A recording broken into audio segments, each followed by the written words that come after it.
बिहार की सियासत में कई दिनों से या पिछले कई महीनों से बड़े खेल के आसार जताए जा रहे थे। एआईएमआईएम के 5 में से 4 विधायक टूटकर चले गए हैं आरजेडी में। सवाल ये है कि क्या ये खेल खत्म हो चुका है, क्या खेल का सिलसिला थम गया है, और सवाल यह भी है कि क्या इसमें भूमिका सिर्फ लालू यादव और तेजस्वी यादव की है या नीतीश कुमार भी इस पूरे खेल में कहीं हैं।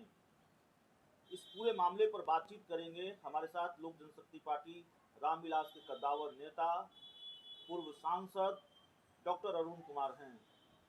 सर, बेहतर जानते हैं आप नीतीश कुमार को। ये हमने क्यों कहा इंटरव्यू की शुरुआत में कि क्या इसमें नीतीश कुमार भी हैं। दरअसल उन्हीं की पार्टी के नेता रहे जो पार्टी से निकाल दिए गए डॉक्टर अजय आलोक ने लिखा कि दरअसल ये खेल कहीं और से संचालित हो रहा है। जाहिर तौर पर इशारा नीतीश कुमार की तरफ था।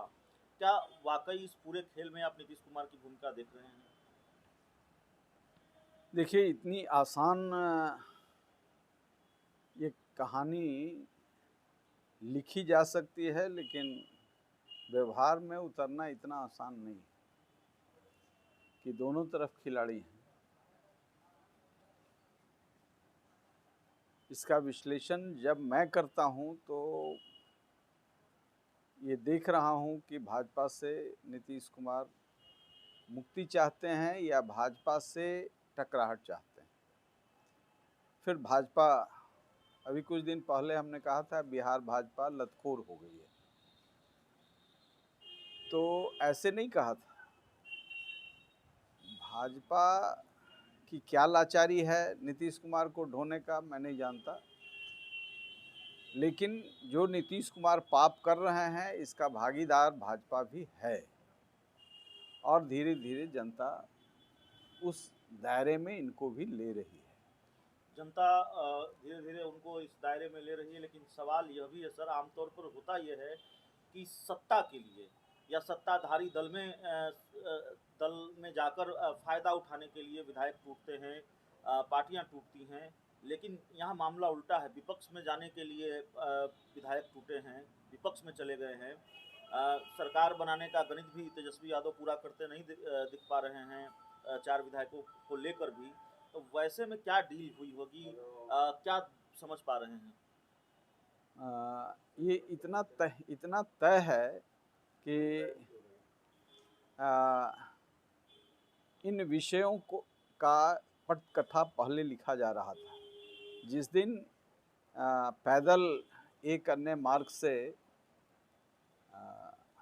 प्रवेश कर रहे थे तेजस्वी के यहाँ, तो तेजस्वी जी भी जानते थे इस बात को कि अचानक प्रेम चाचा भतीजा का प्रगाढ़ नहीं हो गया है, और जो राजनीतिक विश्लेषक है वो इस बात को समझते हैं।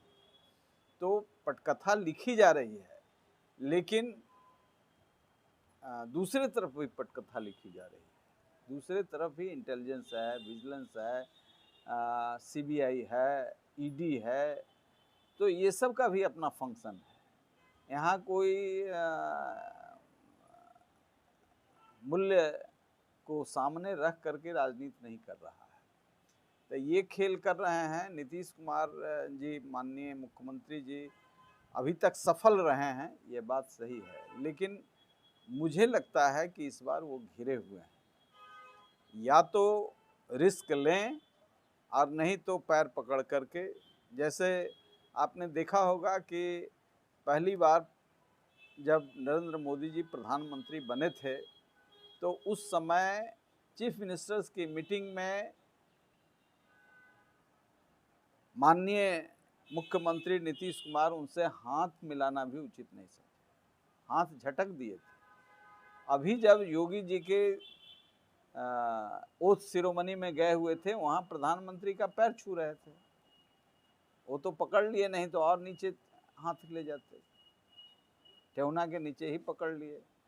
तो ये सब स्थिति अब इनकी वो नहीं है जो वो थी, उन दिनों थी। उस समय इनके बड़े सहारे थे वहाँ, यहाँ भी वहाँ भी।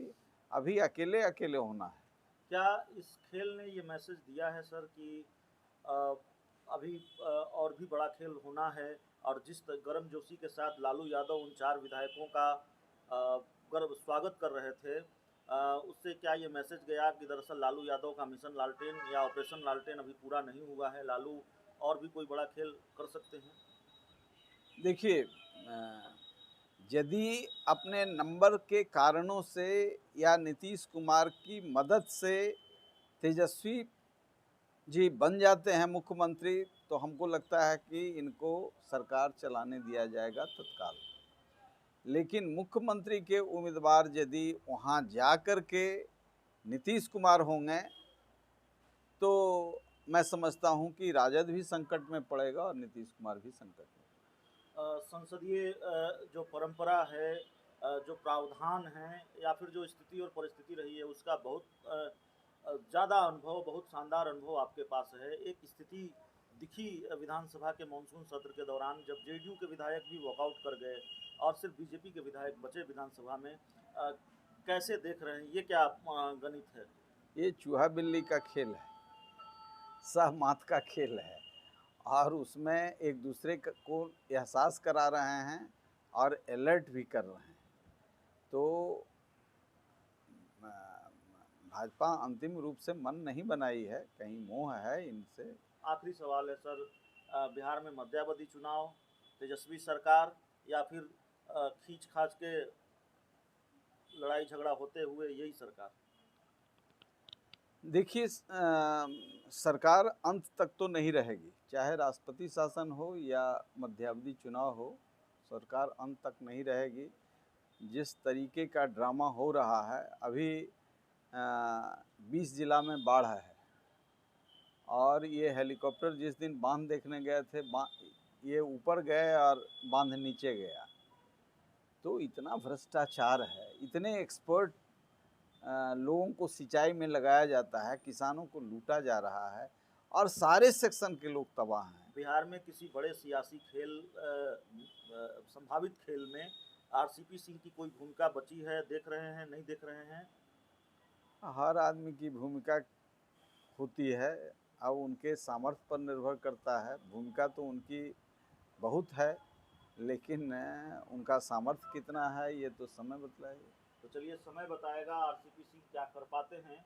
बिहार की सियासत से जुड़े हुए कई महत्वपूर्ण सवालों पर बातचीत, और जिस तरह का घटनाक्रम है बिहार की राजनीति का, तेजी से बदलते हुए घटनाक्रमों से रोज नए सवाल पनप रहे हैं। उन सवालों के जवाब तलाशने की कोशिश हम लगातार कर रहे हैं।